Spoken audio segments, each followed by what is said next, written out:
आज पूजा बहुत खुश होती है क्योंकि आज उसकी शादी हो रही होती है। वह अपने दिल में अनेक सपने सजाकर अपने ससुराल आती है, लेकिन उसे बिल्कुल अंदाजा नहीं था कि जिस आदमी को उसने अपना सब कुछ समझा है वही शादी की पहली ही रात उसके साथ ऐसी दरिंदगी करेगा जिसे सोचकर किसी की भी रूह कांप उठे। कहानी की शुरुआत में हमें इस घर की बड़ी बहू कमलेश दिखाई जाती है। वह एक घर संभालने वाली औरत है जो पूरे परिवार का ख्याल रखती है। उसकी एक बेटी है जिसका नाम पिंकी है। जब वह खेल रही होती है तभी वह देखती है कि उसके चाचा जिसका नाम अरुण है उसको कुछ लोग बेरहमी से मार रहे हैं। अरुण खुद को बचाने की पूरी कोशिश करता है, लेकिन गुंडों की तादाद ज्यादा होने की वजह से वह कुछ भी नहीं कर पाता। ये देखकर पिंकी घबराकर तुरंत घर के अंदर दौड़ती है और अपनी माँ को बताती है कि चाचू को कुछ लोग बाहर पीट रहे हैं। ये सुनते ही कमलेश बिना देर किए बाहर भाग पड़ती है। अपने देवर को इस हाल में देखकर उसकी आंखों में गुस्सा भर उठता है। वह बिना अपनी जान की परवाह किए गुंडों पर टूट पड़ती है और उन्हें जोर जोर से पीटना शुरू कर देती है। देखते ही देखते पूरा माहौल हंगामे में बदल जाता है, लेकिन तभी वहाँ इनके बाबूजी आ जाते हैं जो सब कुछ देख लेते हैं। बाबूजी का नाम शिव कुमार भ्रमर था। वह कमलेश को डांटते हुए कहते हैं कि कम से कम ये तो देख लेना चाहिए था कि गलती किसकी है। लेकिन कमलेश, जो अपने देवर को अपने बेटे से भी ज्यादा चाहती थी, पूरे यकीन के साथ सीना तान कर कहती है कि बाबूजी, मेरा अरुण कभी कोई गलत काम कर ही नहीं सकता। अब कहानी कुछ महीने आगे बढ़ती है। ये लोग अरुण के लिए लड़की देखने जा रहे होते हैं। रास्ते में सास पूछती है, क्या लगता है लड़की कैसी होगी? वह कहती है, अगर भजन कीर्तन करने वाली निकली तो आज ही शगुन दे देंगे। दूसरी तरफ हमें उस लड़की की झलक दिखाई जाती है जिसका नाम पूजा है, जिसे ये लोग देखने जा रहे होते हैं। पूजा कोई डरी हुई या दबी हुई लड़की नहीं थी, बल्कि उसने इंग्लिश लिटरेचर में बीए किया हुआ था और वह खुले विचारों वाली एक मॉडर्न लड़की थी। जब अरुण का परिवार पूजा के घर पहुंचता है तो बातचीत के दौरान वह पुरानी परंपरा के मुताबिक पूजा से कहते हैं कि बेटा कोई गाना सुना दो। अब पूजा कोई भजन नहीं बल्कि सबके सामने एक इंग्लिश गाना गा देती है। ये देखकर कमलेश को बिल्कुल पसंद नहीं आता। उसे लगता है कि ये लड़की उनके घर के लिए ठीक नहीं है। यहाँ तक कि वह पूजा से ये भी कह देती है कि तुम अपना ब्लाउज हमेशा इतना ही छोटा पहनती हो क्या? उसका सीधा मतलब था कि लड़की में वह गुण नहीं है जो एक अच्छी बहू में होने चाहिए। लेकिन अरुण को पूजा बहुत पसंद आ चुकी थी, इसलिए वह अपनी भाभी को मनाने के लिए पीछे पड़ जाता है। काफी मिन्नत और जिद के बाद वह अपनी भाभी को मना ही लेता है। जब रिश्ता तय हो जाता है तो जल्द ही रिंग सेरेमनी धूमधाम से हो जाती है। पूजा की उंगली में अरुण के नाम की अंगूठी पहना दी जाती है। कुछ दिनों बाद कमलेश और उसकी सास ऑटो में कहीं जा रही होती हैं। रास्ते में उन्हें एक बड़ा जाम मिलता है। कमलेश ऑटो से उतरकर देखती है कि सड़क पर कई लोग हाथों में बोर्ड लेकर नारे लगा रहे हैं और जुलूस निकाल रहे हैं। कमलेश भी उस भीड़ में चली जाती है। तभी वह वहाँ खड़ी सोना नाम की एक लड़की से पूछती है कि ये किस बात की रैली है। सोना बताती है कि हम लोग LGBT कम्युनिटी के हक के लिए आवाज उठा रहे हैं, यानी वो लोग जिनकी पसंद आम समाज से अलग होती है। कमलेश जाकर अपनी सास को सब बताती है, लेकिन तभी दोनों की नजर जुलूस में नारे लगाती एक लड़की पर पड़ती है। वह लड़की कोई और नहीं बल्कि अरुण की होने वाली पत्नी पूजा होती है। अपनी होने वाली बहू को सड़क पर ऐसे प्रोटेस्ट करते देखकर कमलेश के होश उड़ जाते हैं। वह गुस्से में सीधा पूजा के पास जाती है और उसे घर ले आती है और पकड़कर पूछती है कि क्या तुम भी लेस्बियन हो? पूजा बहुत शांत तरीके से जवाब देती है, नहीं, मैं लेस्बियन नहीं हूँ, लेकिन मैं उनके अधिकारों के लिए लड़ रही हूँ। कमलेश का गुस्सा और बढ़ जाता है। वह पूजा को डांटते हुए कहती है कि तुम हमारे खानदान की बहू बनने वाली हो, तुम्हें सड़कों पर ऐसे काम करना शोभा नहीं देता। अभी जाकर अपनी सास से माफी मांगो और चुपचाप घर चलो। लेकिन पूजा एक आजाद सोच वाली लड़की थी। वह सीधा कमलेश की आंखों में देखकर कहती है कि भाभी, आप उन औरतों में से हो जिनका जीवन सिर्फ रसोई तक सीमित रह जाता है। आपको बाहर की दुनिया के बारे में कुछ पता ही नहीं है, क्योंकि आप लोग अखबार भी सीधे से नहीं बल्कि उल्टे पन्ने से पढ़ना शुरू करते हो। मैंने कोई गलत काम नहीं किया है, इसलिए मैं किसी से माफी नहीं मांगूंगी। ये तेज जवाब सुनकर कमलेश का ईगो हर्ट हो जाता है। वह गुस्से में पूजा के हाथ से सगाई की अंगूठी निकाल लेती है और सबके सामने इस रिश्ते को तोड़ देती है। जब ये बात घर वालों को पता चलती है तो सब कमलेश पर ही गुस्सा हो जाते हैं। कमलेश का पति विनय उससे कहता है कि तुम्हें जाकर सब ठीक करना होगा। ये कोई इतनी बड़ी बात नहीं थी, लेकिन कमलेश कहती है कि चाहे भगवान ही क्यों न आ जाए, मैं माफी नहीं मांगूंगी। फिर भी अपने देवर के कहने पर वह मान जाती है। कुछ समय बाद पूजा खुद इनके घर आती है। कमलेश उसके पास जाकर उससे माफी मांगती है और कहती है कि उसे दुनिया के बारे में ज्यादा जानकारी नहीं है। वह हमेशा से घर में रहकर परिवार की सेवा करती आई है और घर संभालने के अलावा उसे कुछ और नहीं आता। इसके बाद पूजा भी रैली वाली बात के लिए माफी मांग लेती है। इस तरह दोनों परिवार फिर से एक हो जाते हैं। अब शादी फिक्स हो जाती है और तैयारियां शुरू हो जाती हैं। जिस दिन शादी होती है उस दिन पूजा को तेज बुखार होता है और उसे चक्कर भी आ रहे होते हैं। उसकी दोस्त सोना, जो उसके साथ प्रोटेस्ट में थी, वह उसे दवा देती है। मांग में सिंदूर और 7 फेरे के बाद शादी पूरी हो जाती है। शादी की रस्में खत्म होने के बाद वह रात आती है जिसे हर नई दुल्हन अपनी जिंदगी की सबसे खास रात मानती है। सुहाग रात पर अरुण कमरे में आता है और कुछ देर बात करने के बाद वह पूजा के पास आने लगता है। पूजा, जो दर्द और बुखार से परेशान थी, साफ शब्दों में अरुण से कहती है कि मेरी तबीयत बहुत खराब है, मुझे तेज बुखार है और पूरा जिस्म दर्द कर रहा है, प्लीज आज हम कुछ भी नहीं करेंगे। लेकिन अरुण पर जैसे हवस और पति होने का घमंड चढ़ा हुआ था। उसने पूजा की बात नहीं सुनी। पूजा के बार बार मना करने, रोने और मिन्नत करने के बावजूद अरुण ने अपनी जिद में आकर उसके साथ जबरदस्ती की। एक नई दुल्हन के सारे खूबसूरत सपने उसी पल टूट कर बिखर गए। वह दर्द और सदमे में रोती ही रह जाती है। अरुण उसे उसे चुप कराने की कोशिश करता है जैसे कुछ खास हुआ ही ना हो। वह कहता है कि मैं तुम्हारा पति हूँ, ये मेरा हक है, शादी के बाद ये सब होता है। ये सुनकर पूजा का दर्द चीख बनकर बाहर आ जाता है। वह रोते हुए अरुण की तरफ देखकर कहती है कि हक तूने मेरा छीना है। ये बात सुनकर अरुण एक पल के लिए चुप हो जाता है, लेकिन शर्मिंदा होने के बजाय उसे गुस्सा आ जाता है। वह कहता है कि अगर तुझे लगता है मैंने गलत किया है तो जाकर सबको बता दो। ये कहकर वह पूजा को जबरदस्ती कमरे से बाहर निकाल देता है। पूजा रोती हुई अपने बिखरे कपड़ों के साथ बाहर आती है। वह चाहती तो सबको जगा सकती थी, लेकिन तभी उसे कमलेश और घर की औरतों की बातें सुनाई देती हैं। कमलेश कह रही होती है कि औरतें बम से उतना नहीं डरती जितना घर में हंगामा होने से डरती हैं। ये बात पूजा के दिल और दिमाग पर गहरा असर छोड़ देती है। उसे समझ आ जाता है कि इस परिवार में सच बोलने पर उसे इंसाफ नहीं बल्कि बदनामी मिलेगी। इसी डर की वजह से एक लड़की जो हमेशा सच के लिए लड़ती थी, अपने आंसू रोककर चुपचाप वापस उस कमरे में लौट जाती है। उसके दिल में अभी भी एक छोटी सी उम्मीद बाकी थी कि शायद अरुण को अपनी गलती का एहसास हो गया होगा। कमरे में जाने के बाद अरुण उससे माफी नहीं मांगता, बल्कि वह पूजा का मजाक उड़ाते हुए कहता है कि देखा, मुझे पता था तू कुछ नहीं कर सकती, और उसे सबक सिखाने के लिए वह उस रात दूसरी बार पूजा के साथ जबरदस्ती करता है। पूजा बस बेबस होकर उस बिस्तर पर एक जिंदा लाश की तरह पड़ी रहती है। अगले दिन सुबह में जब कमलेश पूजा कर रही थी, तब वह छत पर पूजा को देखती है। उसे इस तरह ऊपर देख के वह एकदम से चौंक जाती है। जल्दी से वह पूजा के पास जाकर के उससे पूछती है कि आखिर बात क्या है। पूजा रोती है और कहती है कि मुझे अपने घर जाना है। इसके बाद कमलेश उसे तैयार करती है और फिर उसे रसोई में लेकर के जाती है। दरअसल इस घर का एक रिवाज था कि बहू को पहली रसोई करनी होती है। रसोई का काम पूरा होते ही कमलेश समझ चुकी थी कि यह यहाँ पर रुकने वाली नहीं है, इसीलिए कमलेश उसे अपनी स्कूटी से उसके घर पर छोड़ने के लिए चली जाती है। मायके में जब पूजा अपनी माँ के साथ अकेले होती है तो वह फूट फूट कर रोने लगती है। वह अपनी माँ को उस खौफनाक रात की पूरी सच्चाई बता देती है। पूजा की माँ उसे गले लगाने के बजाय कहती है कि अरे बेटा, ये जबरदस्ती वगैरह कुछ नहीं होता, ये सब तो पति पत्नी के बीच चलता ही रहता है। शादी की है तो ये सब तो करना ही पड़ेगा, वरना हमारे खानदान का वंश कैसे आगे बढ़ेगा। पूजा अपनी माँ की यह घटिया सोच देखकर पूरी तरह हैरान हो जाती है। उसकी माँ उसे गुस्से में कहती है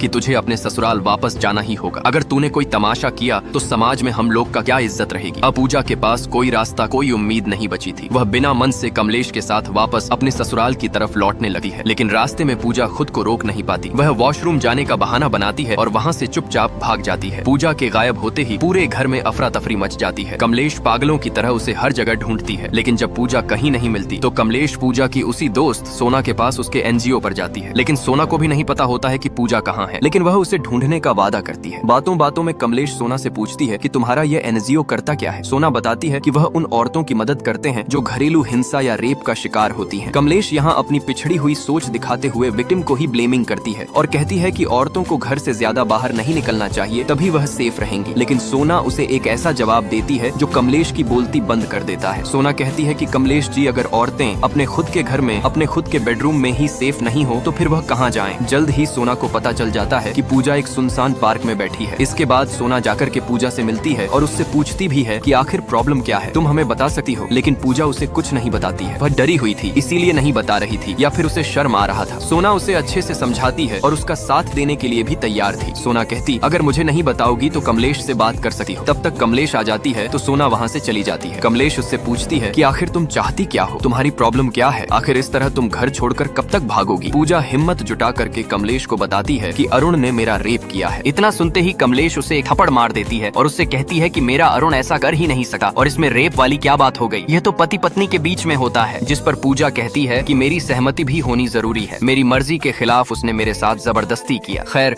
जो भी यहाँ पर बात हुई थी, एक पल के लिए वह खत्म होता है। कमलेश पूजा को लेकर के सही सलामत वापस घर आती है, जहाँ बाबूजी भी पूजा को समझाते हैं। वह पूजा से कहते हैं कि हमने बहुत मेहनत से नाम कमाया है, इस नाम को डुबोना मत, अगर कोई बात है तो हम लोग उसे सॉल्व करेंगे, घर छोड़कर भागने से प्रॉब्लम सॉल्व नहीं हो जाएगी। पूजा को समझाने के बाद यह बात यहीं पर खत्म हो जाती है। लेकिन पूजा ने अरुण के लिए जो बात कमलेश को बोला था, वह बॉम्ब उसके कमान में खटक रहा था। जिसके बाद कमलेश अपने पति से पूछती है कि कुछ सालों पहले अरुण की कुछ लड़कों के साथ लड़ाई हुई थी, तो वह क्यों हुई थी। जिस पर उसके पति कहते हैं कि कॉलेज में ऐसी लड़ाइयाँ होती रहती हैं। यहाँ पर कमलेश कहती है कि उसने अरुण की परवरिश की है, इसलिए अगर अरुण कोई गलती करता है तो कहीं ना कहीं इसकी जिम्मेदार वह भी है। इसीलिए वह बात को टालते हुए कहती है कि वह तो बस ऐसे ही पूछ रही थी। इसके बाद कमलेश की बेटी पिंकी उससे पूछती है कि आखिर एआई क्या होता है। कमलेश को इसके बारे में कुछ भी पता नहीं होता, लेकिन पड़ोस वाली औरत कमलेश की बेटी पिंकी को समझाते हुए कहती है कि एआई का मतलब होता है जब कंप्यूटर इंसानों की तरह सोचने और समझने लगता है तो उसे एआई कहते हैं। यह सुनकर कमलेश हैरान रह जाती है। तभी वह औरत बताती है कि यह खबर कल ही अखबार के पहले पन्ने पर छपी थी। यह सुनते ही कमलेश को अचानक याद आता है कि पूजा भी कंसेंट जैसा कोई शब्द इस्तेमाल कर रही थी। इसी उलझन के साथ वह सीधे सोना के पास पहुंचती है और उससे पूछती है कि आखिर कंसेंट का मतलब क्या होता है, जिस पर सोना उसे समझाती है कि कंसेंट यानी किसी भी चीज के लिए सामने वाले की साफ सहमति होना। अगर किसी के साथ हम कुछ भी करना चाहते हैं तो सामने वाले पार्टनर का कंसेंट होना जरूरी है, यानी कि उसकी सहमति होना जरूरी है, क्योंकि हमारी बॉडी पर हमारा हक होता है और कोई भी हमारे साथ जबरदस्ती कुछ भी नहीं कर सकता। अब यह सुनने के बाद कमलेश को यह बात थोड़ी थोड़ी समझ में आने लगी है। इसके बाद परिवार वाले पूजा और अरुण को हनीमून पर भेज देते हैं। पूजा हनीमून पर अरुण से हाथ जोड़कर कहती है कि जो हुआ उसे भूल जाते हैं और क्या हम एक नई शुरुआत नहीं कर सकते, क्या हम पति बनने से पहले अच्छे दोस्त नहीं बन सकते। लेकिन अरुण नाम का वह दरिंदा कुछ नहीं सुनता। वह फिर से पूजा को बिस्तर पर पटकता है और उसके साथ जबरदस्ती करता है। हनीमून से लौटने के बाद पूजा की जिंदगी एक जिंदा लाश जैसी हो गई थी। अरुण हर रात उसे अपना शिकार बनाने लगता है। एक रात पूजा बचने के लिए झूठ बोलती है कि उसे पीरियड्स हो रहे हैं, लेकिन अरुण इतना गिरा हुआ इंसान निकलता है कि उसे इस बात पर भी भरोसा नहीं होता। वह कहता है कि उसे दिखाओ सच में हुआ है या नहीं। पूजा के पास और कोई ऑप्शन नहीं बचा हुआ था, इसलिए वह ब्लेड को लेकर के खुद को चोट पहुंचा लेती। अगले दिन घर वालों को पता चलता है कि पूजा अस्पताल में भर्ती है और उसकी हालत बहुत ज्यादा सीरियस है। पूरा परिवार हॉस्पिटल आ जाते हैं। अरुण कमलेश से झूठ बोलता है कि पूजा को कोई लेडीज प्रॉब्लम हो गई है, लेकिन कमलेश सीधा डॉक्टर के केबिन में घुस जाती है और सच पूछती है। डॉक्टर कमलेश को वह सच बताती है, जिसे सुनकर कमलेश के पैरों तले जमीन खिसक जाती है, क्योंकि डॉक्टर उसे बताती है कि यह पीरियड नहीं है, बल्कि पूजा ने अपने प्राइवेट पार्ट पर ब्लेड से कट लगाया है। इतना सुनते ही कमलेश पूरी तरह से हिल जाती है। इसके बाद वह पूजा के पास जाती है और जब पूजा होश में आती है तब वह उससे पूछती है कि आखिर यह किसने किया। पूजा उसे बताती है कि यह मैंने खुद किया है। कमलेश को यकीन नहीं हो रहा था कि आखिर उसने ऐसा सच में किया है। पूजा कहती है कि अरुण ने जो कुछ भी मेरे साथ किया है वह सच है। मैं झूठ बोलने के लिए खुद को इस तरह चोट नहीं पहुंचाऊंगी, और अगर तुम्हें अभी भी लगता है कि मैं झूठ बोल रही हूँ तो तुम जाकर के एक बार चेक कर सकती हो, तुम्हें यकीन हो जाएगा। कमलेश को जानना था कि पूजा सच कह रही है या फिर झूठ। पूजा ने जो झेला है उसे समझने के लिए कमलेश खुद वैसा दर्द महसूस करना चाहती है। वह ब्लेड उठाकर खुद को चोट पहुंचाने की कोशिश करती है, लेकिन उसकी हिम्मत नहीं होती। यह करना इतना आसान भी नहीं था। कोई झूठ बोलने के लिए खुद को इस तरह चोट नहीं पहुंचा सकता। कमलेश को एहसास हो चुका था कि कहीं ना कहीं अरुण की गलती है। वह जाकर के पूजा से मिलती है और उससे कहती है कि इस चीज में जिनका हाथ था उन सबको सजा मिलेगी, या फिर वह मैं भी क्यों ना हूँ। कुछ समय के बाद जब अस्पताल में अरुण आता है तब वह अपनी वाइफ के बारे में पूछता है, जहाँ उसे मालूम चलता है कि उसकी वाइफ को डिस्चार्ज करके घर भेज दिया गया है। इसके बाद वह जाकर के डॉक्टर से मिलता है। वह डॉक्टर से पूछता है कि वह अपनी बीवी के साथ कितने दिन बाद रिलेशनशिप बना सकता है। अभी के लिए डॉक्टर को पता नहीं था कि वह किसकी बात कर रहा है, लेकिन जब डॉक्टर को मालूम चलता है कि यह पूजा का पति है तब वह उस पर भड़क जाती है। वह उसे डांटते हुए कहती है कि उसी की वजह से उसकी बीवी ने खुद को नुकसान पहुंचाया और उसे अभी भी सिर्फ रिलेशनशिप बनने की पड़ी है। फिर गार्ड बुलाकर उसे वहाँ से बाहर निकलवा देती है। अरुण यह सब सुनकर घबरा जाता है। उसे एहसास होता है कि उसकी वजह से पूजा अपनी जान भी दे सकती थी। डर के मारे वह घर की तरफ भागता है। दूसरी तरफ कमलेश पूजा को लेकर घर वापस आ जाती है। वे चाहती तो सीधे थाने जा सकती थी, लेकिन कमलेश ऐसा नहीं करती। वह पूजा से कहती है कि पहले पिताजी से बात करेंगे, वही कोई सही फैसला लेंगे। जरूरत पड़ी तो पुलिस बुलाकर अरुण को जेल भिजवा देंगे। कुछ समय बाद जब अरुण घर पहुंचता है तो उसे पता चलता है कि घर में मुंह दिखाई की रस्म चल रही है। इसी वजह से उसे पूजा से मिलने नहीं दिया जाता। तभी कमलेश उससे कहती है कि उसने जो किया है उसकी सजा उसे जरूर मिलेगी और वह जेल जाएगा। अरुण अपनी सफाई में कहता है कि वह तो मेरी पत्नी है और यह तो मेरा हक भी है। पति पत्नी के बीच यह सब तो होता रहता है, आखिर मैंने ऐसा क्या गलत कर दिया। अगले दिन सुबह फंक्शन खत्म होने के बाद कमलेश यह बात घर में सबको बता देती है कि अरुण ने पूजा के साथ जबरदस्ती की है। सुकुमार के कहने पर अरुण माफी मांग लेता है और यहीं पर इस बात को खत्म कर दिया जाता है। लेकिन पूजा और कमलेश चाहती थी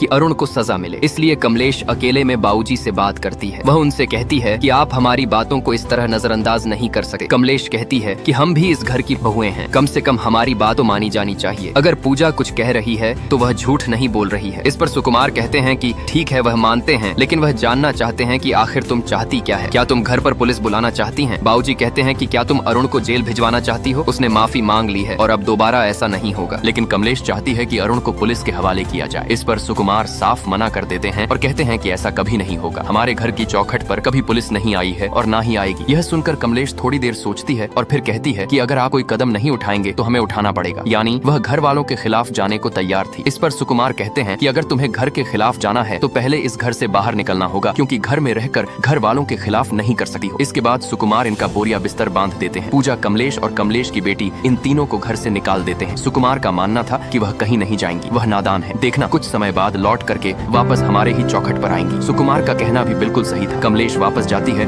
और बाबूजी का पैर छू करके उनसे माफी मांगती है, लेकिन वह माफी मांगने के लिए नहीं आई थी, बल्कि बाबूजी से आशीर्वाद लेने के लिए आई थी। आशीर्वाद लेने के बाद वह वापस से यहाँ से चली जाती है।